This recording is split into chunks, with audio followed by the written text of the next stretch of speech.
Bon, hier, il est vrai que je vous ai proposé une vidéo par rapport à Avengers Infinity War où je vous proposais mon avis en vous disant que je n'avais pas aimé le film. Bon nombre sont tombés dans le panneau, mais il y a quand même pas mal de gens aussi qui se sont dit... Attends, non mais il troll. Oui, je trollais, évidemment, qu'Avengers Infinity War est le meilleur film Avengers, à n'en pas douter. Sincèrement. Mais là, dans cette vidéo, je ne troll pas du tout.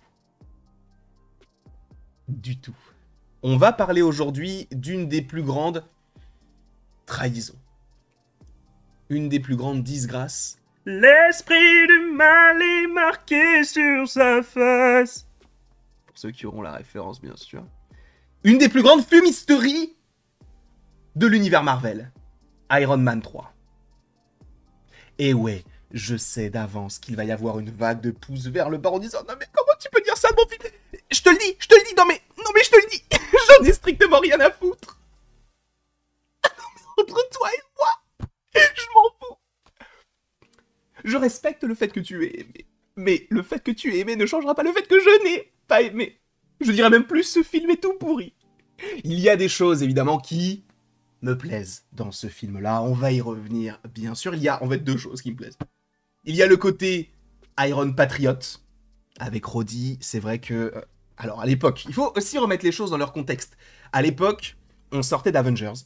J'étais matrixé par l'univers Marvel. J'avais tout vu Day One dès que je le pouvais. Même si c'est... Bon, Day One pour moi, c'était le samedi parce que je pouvais pas sortir en semaine, parce que c'était trop loin et que mes parents me disaient « Non, tu travailles ». Mais j'avais vraiment cette passion moi que j'ai toujours, évidemment. Tout ce qui sortait, je le décortiquais. Mais je vous jure que c'est vrai. Le trailer, parce qu'on va regarder le trailer d'Iron Man 3, vous allez comprendre, je le connais quasiment par cœur.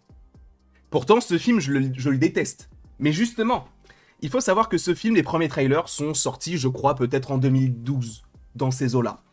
Donc 2012, ce qui signifie que j'avais 14 ans, je crois, 14 ou 15 ans. Donc j'étais assez jeune, j'étais fin collège, début lycée, ou début lycée uniquement, bref, je ne m'en souviens plus. Mais en tout cas, ce trailer, enfin en tout cas les trailers d'Iron Man 3 sont sortis à ce moment-là. Une époque où vraiment je ne vivais que pour Marvel.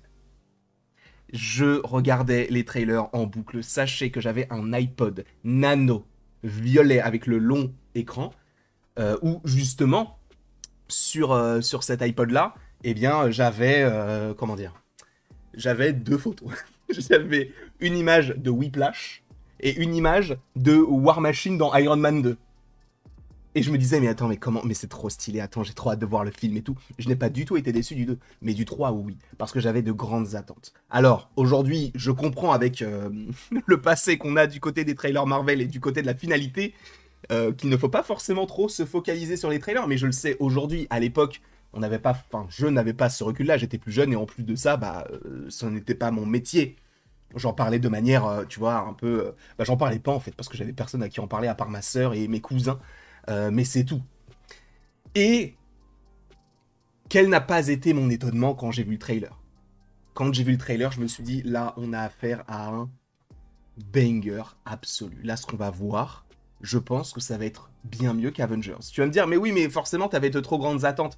Les gars, on va regarder le trailer et on va voir les différences qu'il y a. Sachant que, je le reprécise, ce que j'ai aimé dans le film, il y a deux choses, donc Iron Patriot, parce que le costume, je trouvais exceptionnel. À l'époque, je lisais pas mal de comics, à une époque, et j'avais lu justement des comics avec l'Iron Patriot, mais c'était surtout avec Norman Osborn. Aujourd'hui, j'ai beaucoup plus de connaissances par rapport à ça, par rapport aux Dark Avengers, etc., cet arc très particulier en lien avec Norman, la destitution d'Iron Man, tout ça, mais à l'époque, moi, je lisais juste ça, je me disais, oh, l'armure, elle est trop stylée. En plus de ça, vous allez voir qu'à un moment donné, dans le trailer, il va y avoir l'armure qui va se réveiller toute seule.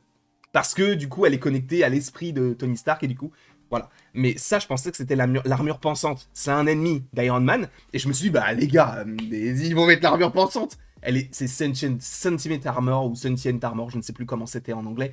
Mais j'avais l'encyclopédie, je lisais les trucs, je me disais, mais s'ils le font là, c'est exceptionnel. C'est exceptionnel comme article. Et ils ne l'ont pas fait. Après, ce n'est pas très grave, hein, le fait qu'ils ne l'aient pas mise, parce que c'est un peu dans ce sens-là, mais on n'est pas non plus sur un antagoniste, quoi. C'est plus des démons intérieurs, et ça se matérialise via les armures. Là, en vrai, les démons de Tony Stark, le côté de... Mais en fait, là, on sait qu'il y a des aliens. Il y a eu Thanos, ils sont capables de dominer la Terre. Qu'est-ce qu'on fait, nous, en fait? Qu'est-ce qu'on est capable de faire contre ça? Et là, pour le coup, ça, c'était un très bon point. Le côté du syndrome post-traumatique, le côté des crises d'angoisse, c'est génial. Sincèrement, j'ai trouvé que c'était vraiment, vraiment très bien. Mais tout le reste, c'est de la bouillasse. Pour moi, on va regarder le trailer. On va regarder le trailer tout de suite et vous allez comprendre pourquoi est-ce que je dis ça. Donc on va mettre les écouteurs, je vais couper la petite musique de fond et on va regarder tout ça ensemble. C'est parti. Sachant que je crois que le son est assez fort, donc normalement vous devrez tout entendre. Et vous allez comprendre, après je vais vous expliquer pourquoi est-ce que j'ai détesté ce film. Encore plus par rapport à ça. Got a lot of apologies to make.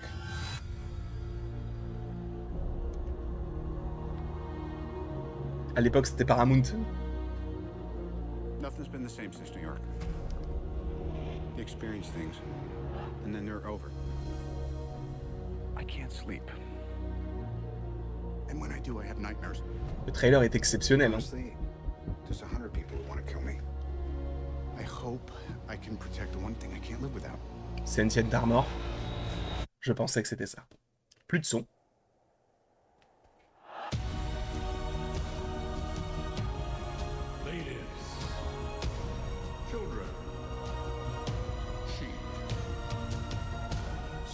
Call me a terrorist.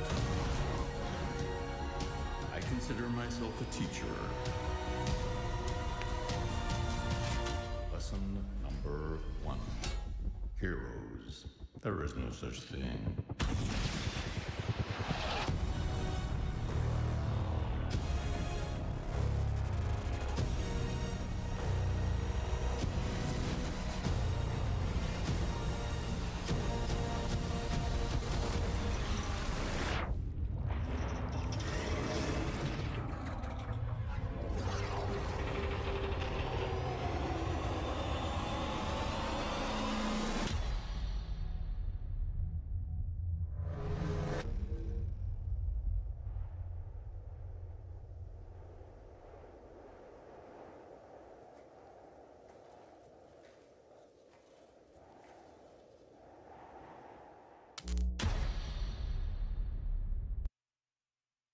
C'est un tout autre film.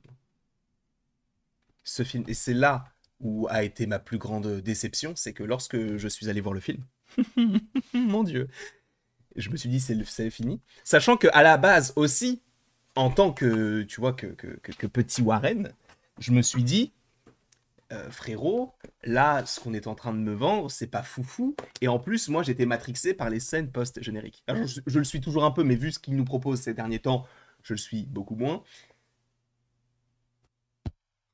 La scène post-générique avec Tony Stark qui parle à Mark Ruffalo, enfin à Bruce Banner.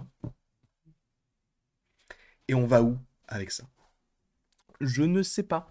Le fait est que, en fait, quand j'étais plus jeune, je me disais que ce film serait un tournant dans l'univers Marvel. Possiblement, tu sais, à l'époque, on n'avait pas le côté... Enfin, je me renseignais pas sur les contrats en me disant oh, peut-être qu'il y aura un deuxième film Avengers. Moi, je pensais qu'il allait mourir dans ce film. Sincèrement, je pensais qu'il allait mourir. Je connaissais pas le ah mais non, mais t'inquiète, en fait, il va y avoir Avengers 2, il va y avoir Avengers 3, 4. On savait pas ça à l'époque. On savait qu'il allait possiblement avoir une suite à Avengers, mais moi je pensais sincèrement qu'il allait mourir.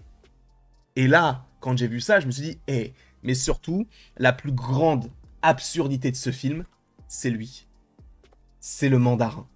Alors, évidemment qu'ils ont réparé certaines choses, notamment par rapport à Wenwu dans Shang-Chi, mais il a fallu attendre 8 ans. 8 ans. Et j'en ai fait des vidéos sur le sujet en disant mais est-ce que le vrai mandarin on va le voir un jour? Visiblement oui, on l'a vu dans Shang-Chi, donc on n'avait pas tellement tort, mais en même temps, quand on voit que dans le trailer on te montre que c'est vraiment un personnage, en plus il a les bagues, enfin les anneaux, McLuhan, tu te dis bah gars, c'est bon là, parce qu'en fait le truc c'est que je regardais aussi à l'époque la série Iron Man en 3D là, vous savez où il y avait le mandarin qui était jeune, et c'était vraiment très moche hein, la série, mais elle était hyper intéressante parce qu'on avait Ghost, on avait pas mal d'antagonistes à l'histoire d'Iron Man, et pour le coup, il était là lui aussi, enfin une autre version, c'était pas du tout la version de Trevor Slattery, et quand tu vois que la première fois où tu le vois vraiment Trevor Slattery, tu comprends qu'il a chié et qu'il regarde un match de Liverpool, Non, c'est pas possible. Après, j'aime bien le perso, il est cool dans Shang-Chi, il sera de retour dans Wonder Man. Mais dans Iron Man 3, les gars, non, arrêtez, pas ça. Ne faites pas du... Et quand tu vois Aldrich Killian qui dit « C'est moi le mandarin, je suis le mandarin ». Gars, même nous, on n'y croit pas, personne n'y croit à ton truc de merde. Je suis désolé d'être un peu brut de décoffrage, mais pour moi, ce film, par rapport à ça, notamment, il est catastrophique. Et en fait, le truc, c'est que, tu sais, quand t'as un avis quand tu es jeune sur un film ou sur une chanson, et que ça a longtemps été ton avis, bah même quand tu le regardes aujourd'hui ou que tu l'écoutes aujourd'hui, bah ça ne change pas particulièrement. Tu pourrais te dire, bah vu la sensibilité que j'ai aujourd'hui, on va dire le bagage intellectuel que je n'avais pas à l'époque, tu peux te dire, bah aujourd'hui c'est bon, je capte un petit peu ce qu'ils ont voulu nous montrer. Là, je ne capte toujours pas. Enfin, je capte, mais pour moi c'est pourri. Encore une fois, cela n'engage que moi. Et je sais qu'il va y avoir plein de gens qui vont dire, mais comment est-ce que tu peux dire, non mais à quel moment en fait il va dire que c'est pas un troll.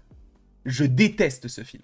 Pour moi, il est de la même trempe que Thor Love and Thunder et que Quantum Mania.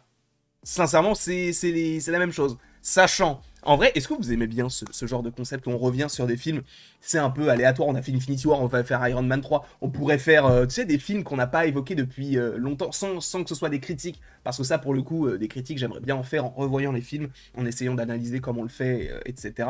Iron Man 1, 2, 3, j'aimerais bien faire ça, soit chaque semaine, soit une fois par mois. Je pense qu'on peut le faire une fois par mois, sachant que, bah, du coup, ça voudrait dire que ça va durer au moins 4 ans.